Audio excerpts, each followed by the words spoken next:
Hey, we're here in beautiful San Francisco, California. We just got done with the Apple Spring Forward event, and we were expecting most of what we got, but there was a surprise. We started out with HBO Now, which is coming exclusively to the Apple TV, and I'm really excited. It's 15 bucks a month, but I've already cut my cable and I really want HBO, so I'm gonna buy it. That's great.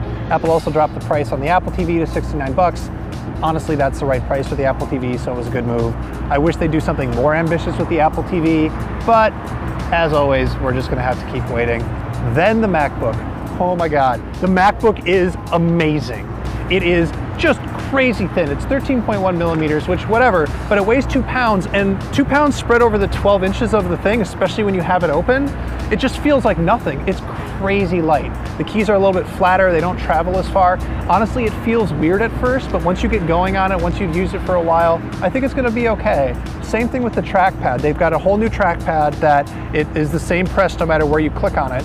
And they have a new feature called Force Click, where the harder you press on it, it can do different actions. So the example is, if you press harder on it, it can fast forward through a video more quickly or more slowly. I had a really hard time with it at first. I couldn't get the thing, I pushed down too hard, I don't know. Everybody else was fine with it, everybody else loved it. So I'll play around with the sensitivity settings a little bit. After I practiced with it, I got a little bit better at it, so we'll see. But bottom line, even if you don't use it, it's still a great laptop. The other thing to know about the MacBook is that it only has the one port, the USB Type-C port. No SD card, no standard USB. You'll have to buy an adapter if you want to use that stuff. But it's a really important port. It's going to change the way we plug things into each other. It can be used for power, it can be used for USB, it can be used for display. And that's what I want. I want a single port for everything. And even if I have to deal with a little bit of hassle now, the dream is worth that hassle, in my opinion.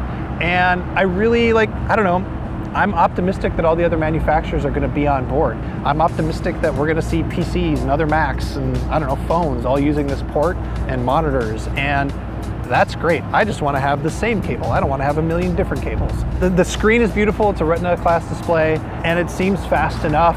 We'll have to actually use it at length to really see. But at $12.99, it's a little bit expensive, but totally worth it. And I didn't hate the gold one. The gold one looked okay, which seemed crazy to me, but it looks great. And the dark gray one looks really great. Now, the last thing that we saw today was the Apple Watch, and we were hoping for something new. We didn't quite get that. We did get to see some demos of some new apps. I don't know, we saw Uber, and we saw SPG, and we saw Garage, our opening app, so that was all cool.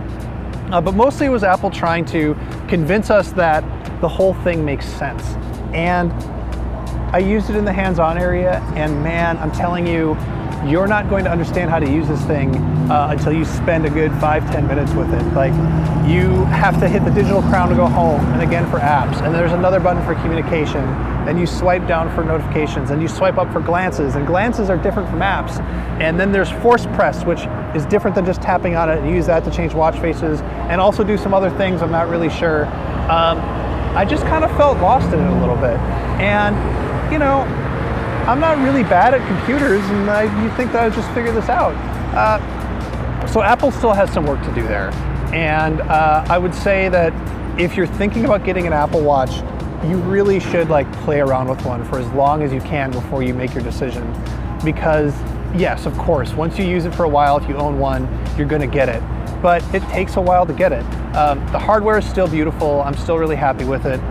Most people, I think, are going to want the Apple Watch, not the Sport Edition.